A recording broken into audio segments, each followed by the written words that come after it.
हातिम असम एक बुजुर्ग गुजरे, असम बहरे को कहते हैं। बहरे थे नहीं, इस बात से भी हम बहुत कुछ सीख सकते हैं।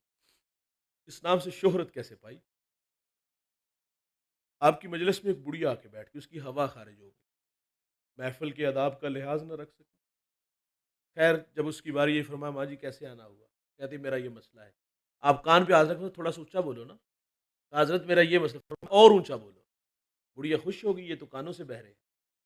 मजलिस में रुसवा होने नहीं दी। अच्छा ये ही नहीं कि मजलिस में नहीं रुसवा होने दिया, वो माँ जब तक ज़िंदा रही, आप आर्ज़ी तौर पर कानों से बहरे रहे, फ़क़त इसलिए कि इस माँ को जब भी ये पता चलेगा कि मैंने इसकी दिलजोई के लिए ऐसा किया था, ये फिर शर्मिंदा होगी।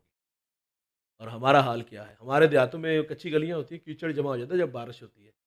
बड़े भी एहतियात से गुज़रे तो बाज़ अवक़ात पाँव फिसल जाता है। कभी ये मंज़र आपने देखा है? इतना अच्छा नहीं है, लेकिन कभी नज़रें देख भी लेती हैं।